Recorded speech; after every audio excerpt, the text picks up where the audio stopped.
Hello दोस्तों, आपका स्वागत है आपके अपने ही चैनल में जिसका नाम है एंट्री ऐप।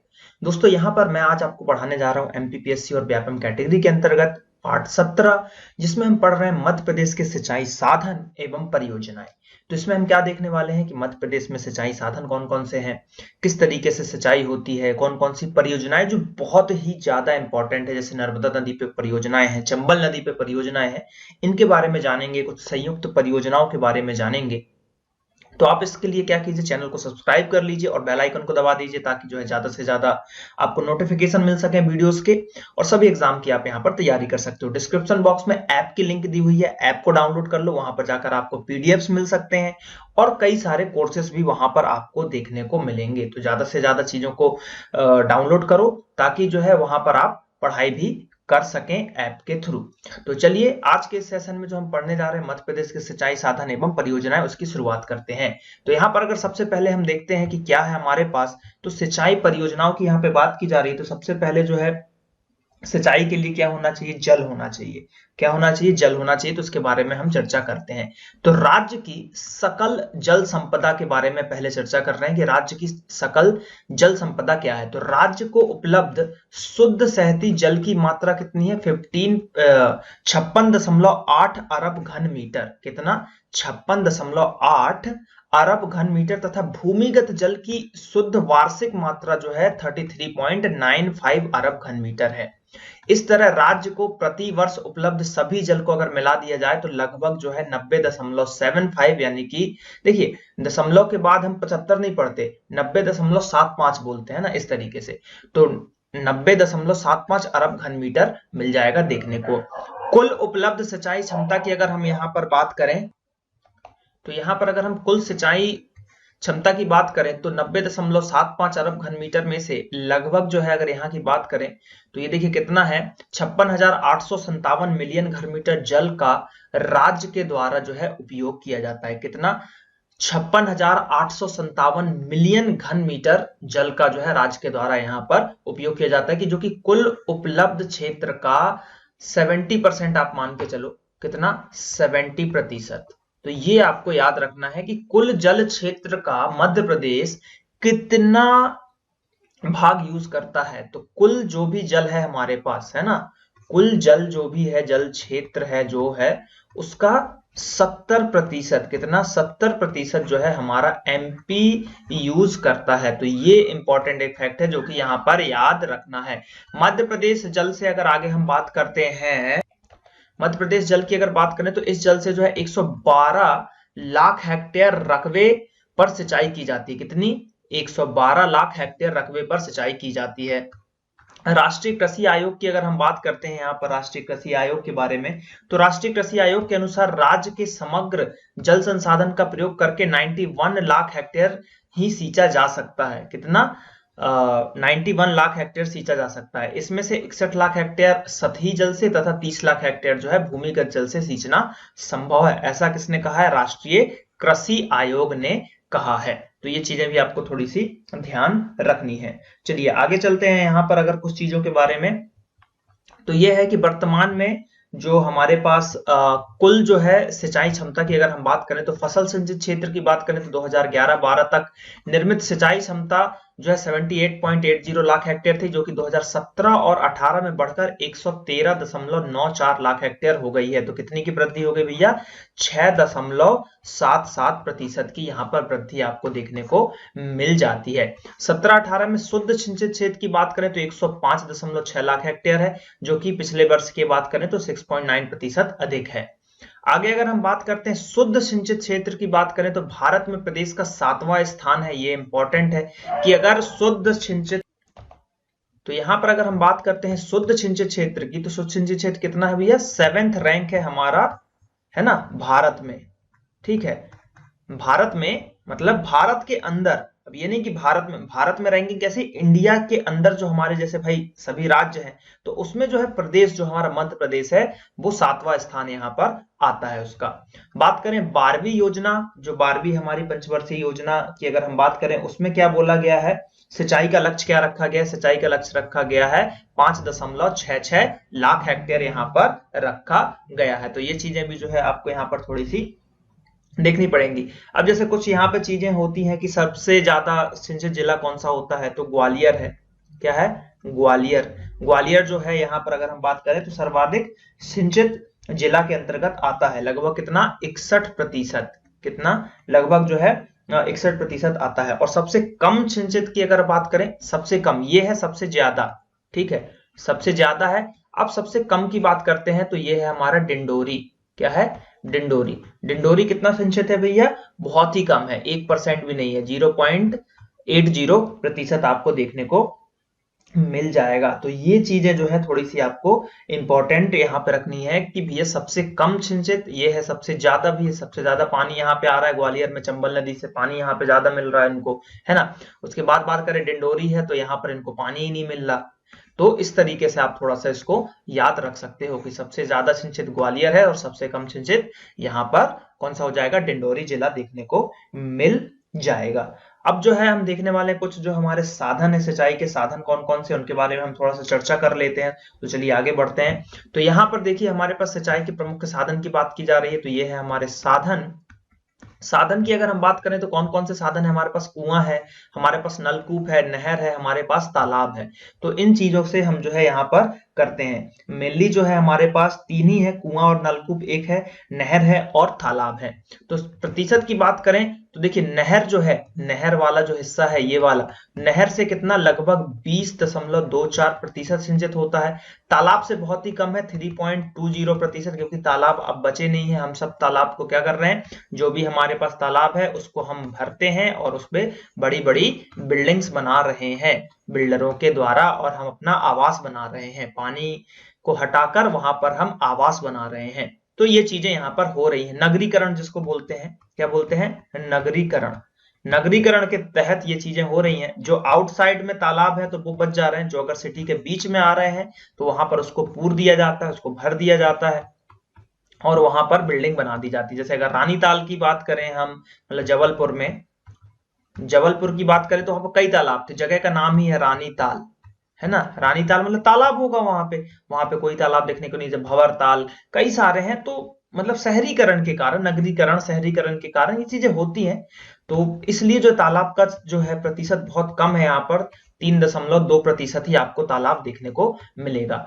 अब बात करते हैं कुएं एवं नलकूप की बात करें तो सबसे ज्यादा यहाँ पर आपको देखने को मिल रहा है कुएं और नलकूप से सिंचाई, वो है कितना, 67.34%। 76 लाख हेक्टेयर में जो है इसी चीज से यहाँ पर सिंचाई होती है, किससे, कुआं और नलकूप से यहाँ पर देखने को मिलेगा। तो मेनली क्या है, कुआं और नलकूप है, नहर है, तालाब है। तो कुल सिंचित क्षेत्र सर्वाधिक सिंचाई प्रतिशत 67.34 कुआं और नलकूप के द्वारा ही किया जाता है। तो ये चीजें जो है आपको थोड़ी सी देखनी है, क्योंकि क्वेश्चन सीधे आ जाएगा कि मध्य प्रदेश में सबसे ज्यादा जो है सिंचाई होती है, उसमें जो है किस साधन का यूज किया जाता है, तो वो है आपका कुआं या नलकूप की यहाँ पर बात की जा रही है, कुआं और नलकूप। तो ये चीजें जो है आपको देखनी है। अब बात करते हैं हम कुआं और नलकूप की। तो राज्यों में कुआं और नलकूप से सर्वाधिक जो है यहाँ पर भूमि को जो है सिंचित किया जाता है। कुओं से सिंचाई मुख्यतः मालवा के पठार, कहां पर देखिए, मालवा का पठार की अगर हम बात करें तो ये कहां पर आपको देखने को मिल जाएगा, जो हमारा मध्य प्रदेश है, जो हमारा, अगर हम मध्य प्रदेश की बात करें मैप में, है ना, मध्य प्रदेश की अगर हम बात करते हैं कुछ इस तरीके से जो है यहाँ पर मध्य प्रदेश देखने को मिलेगा। तो जो ये वाला जो हिस्सा है पूरा आपका, ये वाला जो हिस्सा है ये कौन सा है, मालवा का पठार। कौन सा है, मालवा का पठार। तो ये हो जाएगा मालवा का पठार, तथा उत्तरी जिलों में होती है, उत्तरी जिला यानी कि ये वाला, ये आपका नॉर्थ है, ये साउथ है, तो उत्तरी जिला, उत्तरी जिला में होता है। अब मध्य प्रदेश के हर भाग में नलकूप उत्खनित हो गया है, क्या हो गया, नलकूप हो गए भैया, और निरंतर हो रहे हैं, नलकूप निरंतर हो रहे हैं। मुरैना, भिंड, दतिया, छतरपुर, टीकमगढ़, इंदौर, जबलपुर, विदिशा में इनकी संख्या काफी हो गई है। क्या हो गई है, काफी यहाँ पर हो गई है। और इसमें भी अगर बात करोगे आप तो इंदौर, इंदौर एक ऐसा जिला है, इंदौर जिला जो है जहां पर नलकूप जो है, यहाँ पर नलकूपों से सबसे ज्यादा सिंचाई होती है, किससे, नलकूप से। तो याद रखिएगा लगभग जो है आपका 88%, 88% जो है नलकूप से होता है। कौन सा जिला, हमारा इंदौर जिला। तो ये क्वेश्चन में पूछा जा सकता है कि नलकूप से सबसे ज्यादा सिंचित जिला कौन सा हो जाएगा, तो इंदौर जिला हो जाएगा।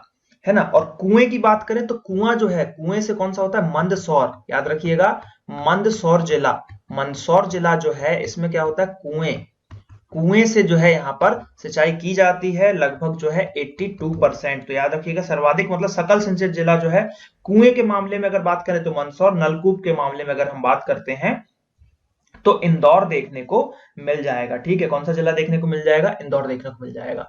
तो चलिए यहाँ पर दो चीजें हमने देख ली बहुत ही इंपॉर्टेंट, मंदसौर और इंदौर। इंदौर जो है कुएं से, मंदसौर किससे, यहाँ पर अगर हम सॉरी, इंदौर जो है नलकूपों से और मंदसौर कुएं से। चलिए अगला बात करते हैं नहर की। नहर से सिंचित क्षेत्र की अगर बात करें तो 20% देखने को मिलेगा। नहरों द्वारा चंबल क्षेत्र में ग्वालियर, भिंड, मुरैना तथा बुंदेलखंड के टीकमगढ़, छतरपुर में सिंचाई होती है नहरों के द्वारा। जो चंबल जो है, चंबल नदी की अगर बात करें चंबल क्षेत्र के द्वारा। तो ये हो गई चंबल जो है, देखिए यहां से है, देखिए मैं आपको कलर चेंज करके बताता हूं, ये देखिए।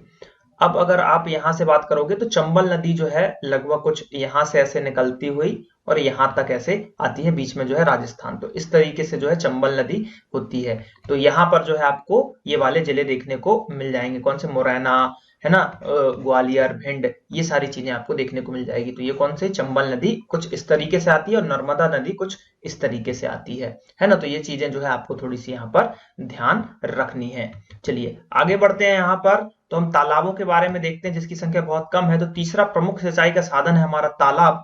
वर्तमान में मध्य प्रदेश में कुल सिंचित क्षेत्र लगभग 3.2% ही तालाब के द्वारा किया जाता है। कितना, 3.2% ही तालाब के द्वारा किया जाता है। बालाघाट, सिवनी में तालाब द्वारा सिंचाई होती है। कहां पर भैया, बालाघाट, यहां पर आपको देखने को मिल जाएगा, ये वाला क्षेत्र बालाघाट हो जाएगा। ठीक है, तो बालाघाट, सिवनी में तालाब के द्वारा सिंचाई होती। सर्वप्रथम चंदेल शासकों ने, सर्वप्रथम अगर हम बात करें किसने, चंदेल शासकों ने खजुराहो में तालाब निर्माण प्रारंभ किया था।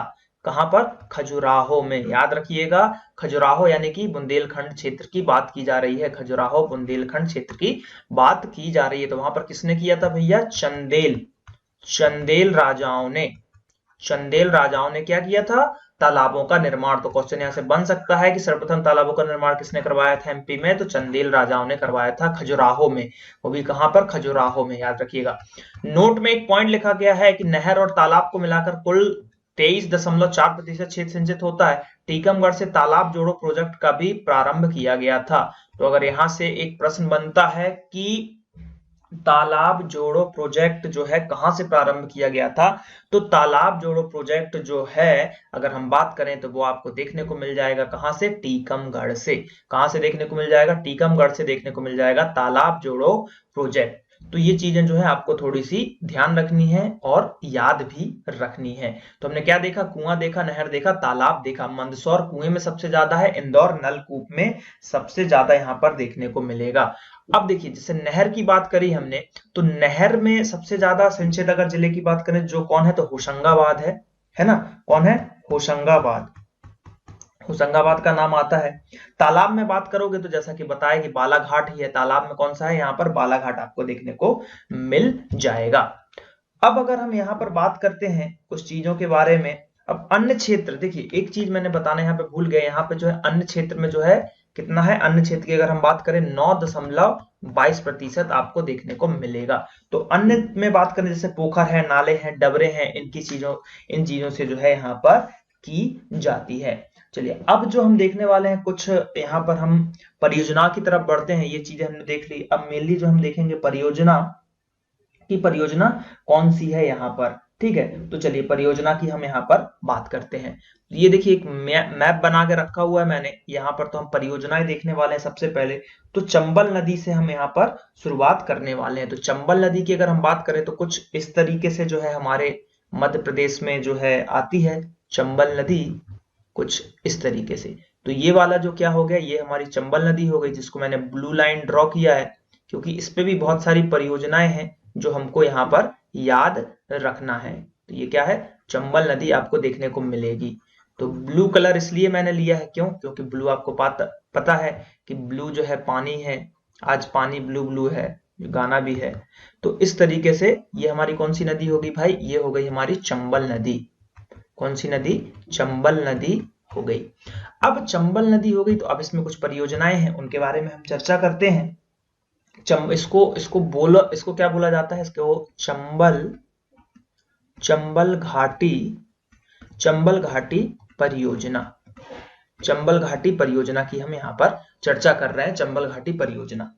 तो चंबल घाटी परियोजना में आपको यहाँ पर सबसे ज्यादा चीजें देखने को मिलेंगी, यहाँ पे ही चीजें सबसे ज्यादा देखने को मिलेगी। तो क्या देखने को मिलती है, तो सबसे पहले हम यहाँ पर बात कर लेते हैं। जो यहाँ पर देखने को मिलेगी आपको, अगर हम बात करें मंदसौर और नीमच के पास, तो यहाँ पर हम इधर इसको लिखते हैं मंदसौर और नीमच। तो यहां पर कौन सी परियोजना है, तो इसको बोला जाता है गांधी सागर। कौन सा? गांधी सागर परियोजना की यहां पर हम चर्चा कर रहे हैं, जो कि लोकेशन मैंने आपको मैप में यहां पर बताया, चंबल नदी पर है। इसकी ऊंचाई की बात करते हैं तो ऊंचाई है 64 मीटर। ऊंचाई कितनी है? ऊंचाई है 64 मीटर। तो ये याद रखना है, ऊंचाई 64 मीटर है। विद्युत क्षमता कितनी है? विद्युत क्षमता कितनी है यहाँ के उत्पादन की? तो विद्युत क्षमता जो आपको यहाँ पे देखने को मिलेगी 115 मेगावाट आपको देखने को मिलेगी। कहां पर? गांधी सागर में। तो क्वेश्चन यहां से उठता है कि गांधी सागर परियोजना जो है, पहले तो सबसे पहले किस नदी पे है, तो चंबल नदी पर है। कहां पर है? तो मंदसौर और नीमच में देखने को मिल जाएगी। ऊंचाई कितनी है? तो 64 मीटर है। और उसकी विद्युत क्षमता कितनी है? तो 115 मेगावाट आपको देखने को मिलेगा। चंबल नदी पे ही आपको देखने को मिलेगा राणा प्रताप सागर योजना। कौन सा? राणा प्रताप सागर योजना। तो ये परियोजना की बात करें तो ये कहां पर है? ये राजस्थान में देखने को मिलेगा, लेकिन चंबल नदी एमपी से आती है, तो यहां पर जो है क्वेश्चन पूछ लिया जाता है। तो ये कहां पर में देखने को मिलेगा? चित्तौड़ में ये देखने को मिलेगा। इसके बारे में जानते हैं, इसकी ऊंचाई कितनी है। इसकी ऊंचाई की अगर हम बात करें तो 54 मीटर आपको इसकी ऊंचाई देखने को मिल जाएगी। और विद्युत क्षमता की बात करें तो 172 आपको मेगावाट देखने को मिल जाएगा। 172 मेगावाट आपको देखने को मिल जाएगा। कौन सा? राणा सागर परियोजना। अब अगर हम बात करते हैं यहाँ पर एक और है, यहाँ पर अगर हम बात करें कोटा जगह है। यहां से अगर आप यहाँ पर देखोगे तो ये जगह हम इसको कोटा बता रहे हैं, जो कि राजस्थान के अंतर्गत देखने को मिलेगा, कोटा। तो कोटा में अगर बात करें तो वहां पर एक जवाहर सागर परियोजना है। क्या है? जवाहर सागर परियोजना आपको वहां पर देखने को मिल जाएगी। अब इसमें क्या इंपॉर्टेंट है, इसकी ऊंचाई कितनी है? देखो मैं वही फैक्ट बता रहा हूं जो एग्जाम में पूछे जाते हैं। ऊंचाई कितनी है? 45 मीटर आपको देखने को मिल जाएगी। इसका जो है विद्युत क्षमता कितना है? उत्पादन अगर क्षमता की अगर हम बात करें तो 99 मेगावाट आपको देखने को मिल जाएगा। तो ये मेनली जो है तीन जो है आपको याद रखना है, गांधी सागर, जवाहर सागर, है ना, गांधी सागर परियोजना, जवाहर सागर परियोजना, और अगर हम बात करें तो राणा सागर परियोजना। ये तीन जो है आपको यहाँ पर याद रखना है, चंबल नदी की परियोजनाएं। तो यहाँ पर जो तीन चीजें हमने देखी इंपॉर्टेंट है। देखिए, दो इसमें जो है राजस्थान में आपको देखने को मिलेंगी, क्योंकि यहाँ पर जो है राजस्थान है आपका, ठीक है। और एक परियोजना जो मिल रही है हमारे मध्य प्रदेश में, मंदसौर और नीमच में, वो ज्यादा अच्छे से याद रखना है, गांधी सागर, क्योंकि उस पर जो है क्वेश्चन यहाँ पर बन सकते हैं, बने ही है, तीनों से क्वेश्चन बनते। सीधे सीधे क्वेश्चन यहाँ से पूछा जाता है कि चंबल नदी पे जो कितनी परियोजनाएं हैं जो मध्य प्रदेश और राजस्थान में है, तो तीन आपको सबसे पहले बताना है कौन कौन सी है। तो गांधी सागर, है ना, गांधी सागर, राणा सागर, ऐसा लो, गांधी सागर हो गया, राणा सागर हो गया। उसके बाद अगर हम बात करें, गांधी सागर हो गया, राणा सागर हो गया, और अगर हम बात करें तो कौन सा है, एक और बच गया हमारे पास, जवाहर सागर। तो ये तीन परियोजनाएं हैं जो चंबल नदी पर आती है। इसके बाद अगर हम यहाँ पर बात करें तो हमारी नर्मदा नदी है यहाँ से, जो कि यहाँ खंबात की खाड़ी तक जाती है। तो नर्मदा नदी पर भी जो है हमारी परियोजनाएं हैं, उनके बारे में हम चर्चा कर लेते हैं कि नर्मदा नदी पर कौन सी परियोजनाएं हैं। कौन सी नदी? नर्मदा नदी। तो नर्मदा नदी पे जो परियोजनाएं हैं यहाँ पर भी, जैसे कि ओमकारेश्वर देखने को मिलेगा, महेश्वर देखने को मिलेगा, इंदिरा सागर पुनासा डैम देखने को मिलेगा, बरगी देखने को मिलेगा। ये सारी चीजें हैं नर्मदा घाटी परियोजनाएं, तो उसके बारे में हम यहाँ पर चर्चा करते हैं। तो ये देखिए, ये जो है मैंने यहाँ पर लिख के रखा हुआ है, नर्मदा नदी जो है इस तरीके से आप देखेंगे खंबात की खाड़ी में गिरती है, अमरकंटक से यहाँ पर उद्गम स्थल होता है इसका, ठीक है। उद्गम स्थल अमरकंटक जो कि पर्यटन स्थल भी है, यहाँ से निकलती है जबलपुर में होते हुए जबलपुर में आती है। तो जबलपुर में एक तो भेड़ा घाट है यहाँ पर, और दूसरा जो हमको याद रखना है बरगी बांध, जो सबसे इंपॉर्टेंट है। बरगी बांध की बात करें जो कि जबलपुर से रिलेटेड है, नर्मदा का पहला बांध है ना, नर्मदा का ये कौन सा पहला बांध है, तो फर्स्ट बांध कौन सा हो गया यहाँ पर, बरगी, जो कि नर्मदा नदी पर है, बरगी बांध हो गया। उसके बाद सिंचाई क्षमता की इसकी अगर हम बात करते हैं तो सिंचाई क्षमता कितनी है इसकी, 4.37 लाख हेक्टेयर, ठीक है, हेक्टेयर है इसकी सिंचाई क्षमता। मेगावाट कितना है, तो ये 100 मेगावाट जो है आपकी बिजली उत्पादन कर के देती है। तो जबलपुर में बरगी ग्राम में बरगी डैम है, बरगी बांध है जो कि नर्मदा का पहला है, और इसकी सिंचाई क्षमता 4.37 हेक्टेयर है। उसके बाद भेड़ा घाट आता है, नर्मदा नदी पर ही वाटरफॉल, एक पर्यटन स्थल है यहाँ पर। इसके बाद अगर हम बात करें तो नर्मदा से ही निकल के जो है तवा नदी आई हुई, तो तवा बांध भी बना हुआ है यहाँ पे। इसके आगे अगर हम बात करते हैं, अब यहाँ पर हम पहुंचते हैं कहां पर, खंडवा जिले के पास हम पहुंचते हैं। तो ये बहुत इंपॉर्टेंट है यहाँ पर कि कहां पहुंच गए हैं हम, खंडवा के पास पहुंच गए हैं। तो खंडवा जिले में बात करें तो ये परियोजना हमको देखने को मिलती है, कौन सी है, इंदिरा गांधी, क्या है, इंदिरा गांधी, ये भी इंपॉर्टेंट है। इंदिरा गांधी परियोजना क्यों इंपॉर्टेंट है, देखिए खंडवा जिले में पुनासा के पास है ये, देश की सबसे ज्यादा जल संग्रह क्षमता है इसकी, तो ये इंपॉर्टेंट हो जाता है, देश की सबसे ज्यादा जल को जो है संग्रह करके रखा हुआ है, तो ये इंपॉर्टेंट है। खंडवा, खरगोन और बड़वानी जिले में सिंचाई इसमें सबसे ज्यादा यहाँ से होती है। बिजली देखो कितनी उत्पादन करके देती है, 1000 मेगावाट, कितना, 1000 मेगावाट आपको करके देती है। तो ये इंपॉर्टेंट है। अभी हम कितना पढ़ रहे थे, हमने पढ़ा 115, हमने 172, हमने 99, 100 यही देखे, लेकिन ये जो उसने बिल्कुल कितना, 1000 मेगावाट, इसलिए इंपॉर्टेंट है। तो सीधे सीधे क्वेश्चन पूछ लिया जाता है कि जो इंदिरा गांधी परियोजना है वो कितनी बिजली उत्पादित करके देती है, तो 1000 मेगावाट यहाँ पर करके देती है ये चीजें।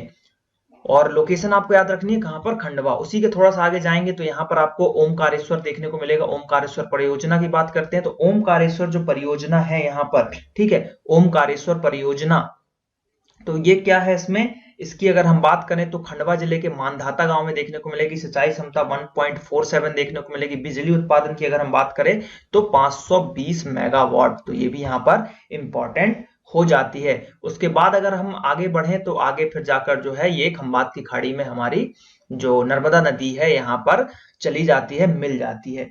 अब कुछ और चीजों के बारे में जाने, जैसे कि इंदिरा गांधी परियोजना थी।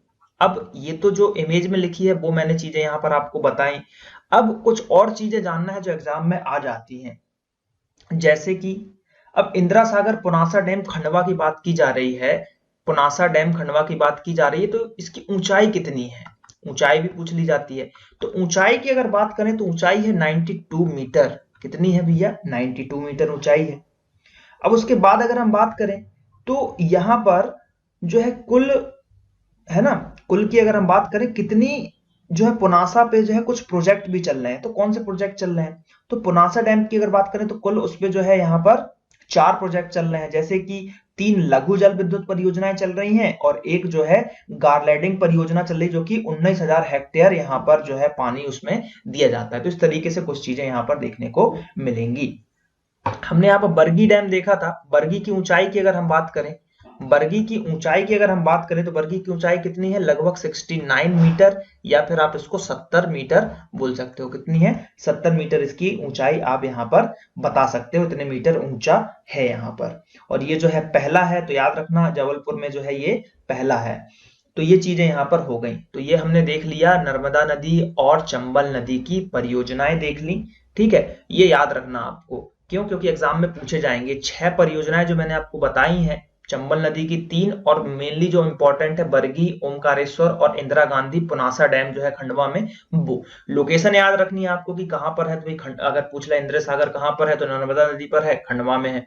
तो इस तरीके से चीजों को आपको याद रखना है रिलेट करके, क्यों, क्योंकि अगर आप उसको याद नहीं रखोगे तो यहाँ पर दिक्कत हो जाने वाली है, क्योंकि एग्जाम में कुछ भी यहाँ से पूछा जा सकता है।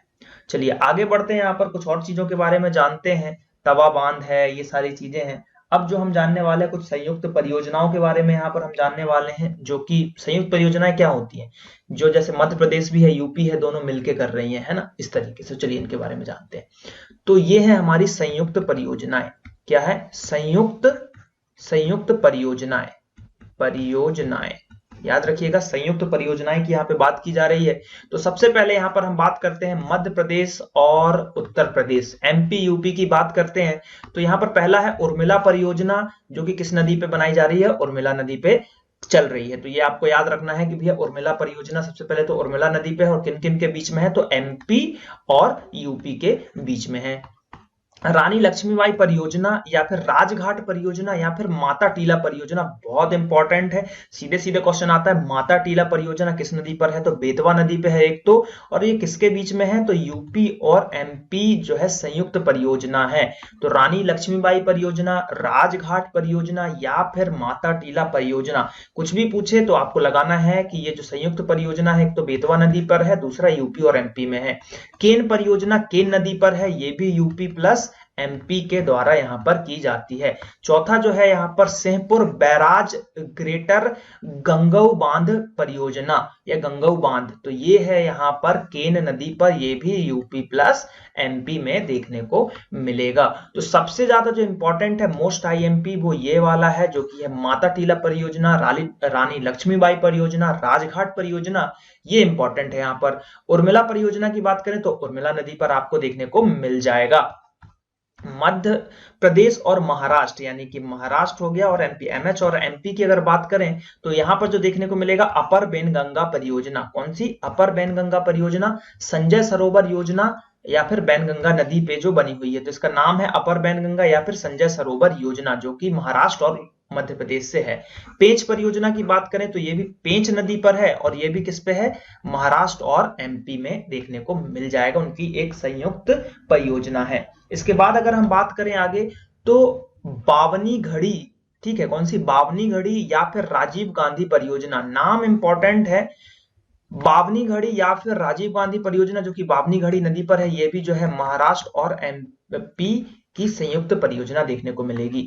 अगला जो है बाघ परियोजना की बात करें तो बाघ परियोजना क्या है? मध्य प्रदेश महाराष्ट्र की संयुक्त परियोजना है। बाघ नदी, कौन सी नदी? बाघ नदी पर रियपुर बांध है यहाँ पर, जो कि महाराष्ट्र में बनाया गया है, और मध्य प्रदेश का बड़वानी जिला भी जो है इसका लाभान्वित होता है, इसलिए जो है एमपी प्लस महाराष्ट्र में इसका नाम आता है।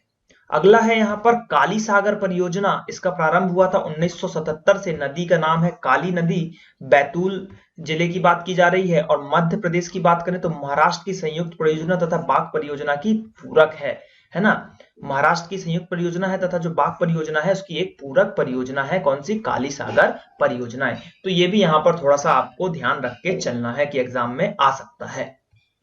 अब है मध्य प्रदेश और राजस्थान, तो ये आपसे बन जाना चाहिए, क्योंकि मैंने जो अभी मैप में आपको पूरा बताया था। चंबल नदी, ये कौन सा है? चंबल घाटी, चंबल घाटी परियोजना, चंबल घाटी परियोजना मैंने बताई थी। यहाँ पर, यहाँ पर, यहाँ पर तीन है। अब देखिए कौन सी है। चंबल घाटी परियोजना में गांधी सागर और राणा सागर आता है तथा जवाहर सागर आता है, जो कि कोटा बैराज आपको देखने को मिलेगा। तो चंबल नदी पर जो है अगर बात करें तो गांधी सागर, है ना, गांधी सागर हो गया। उसके बाद अगर हम बात करें राणा सागर, जो कि चित्तौड़गढ़ में है, राणा सागर, और जवाहर सागर, जवाहर सागर। तो जवाहर सागर कहां पर है? ये कोटा में है। राणा सागर की बात करें तो चित्तौड़ में है, और गांधी सागर की बात करें तो नीमच और मंदसौर, ठीक है, नीमच और मंदसौर, जो कि हमारा एमपी यहां पर देखने को मिल जाता है। तो ये चीजें आपको देखने को मिलेगी। तो ये है माही परियोजना एक आ जाती है, जो कि माही नदी पर है, ये भी जो है राजस्थान और मध्य प्रदेश में देखने को मिल जाएगी। मध्य प्रदेश, उत्तर प्रदेश और बिहार तीनों की संयुक्त परियोजना, एमपी, यूपी और बिहार, तो वो है बाण सागर परियोजना। कौन सी परियोजना भैया? बाण सागर परियोजना, जो कि कहां देखने को मिल रही है आपको? सोन नदी पर देखने को मिल रही है। कौन सी नदी? सोन नदी। तो ये याद रखना है, बाण सागर परियोजना किस पे? सोन नदी पे, ये तो आपको पता होगा, लेकिन ये आपको याद रखना है कि ये एमपी में है, यूपी भी है और इसमें बिहार भी है, तीन जो है यहाँ पर स्टेट मिक्स हैं। नरगांव परियोजना की बात की जा रही है। नरगांव परियोजना, तो नरगांव नदी केन की सहायक नदी है, तो मध्य प्रदेश उत्तर प्रदेश की संयुक्त परियोजना का यहाँ पर निर्माण होती है। छतरपुर स्थित बांध से छतरपुर जिले की जो है इतनी जो हेक्टेयर भूमि की यहाँ पर सिंचाई आपको देखने को मिलेगी। तो इसमें जो है बिहार भी सम्मिलित यहाँ पर हो जाता है। तो ये चीजें जो है यहाँ पर आपको ध्यान रखनी है। तो बहुत सारी जो है यहाँ पर परियोजनाएं आ जाती हैं जो कि एग्जाम में यहाँ पर पूछ ली जाती हैं, जैसे कि चोरल नदी परियोजना भी यहाँ पर पूछ ली जाती है। इंदौर जिला के पास आपको देखने को मिलेगा, महू में 1979 में जो है इनका यहाँ पर किया गया था।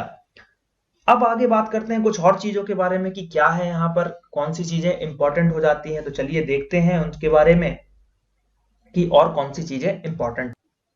यहाँ पर एक परियोजना थी, अगर हम आपको याद होगा, नर्मदा छिप्रा लिंक परियोजना। इस पे क्वेश्चन भी एग्जाम में बहुत बने हैं।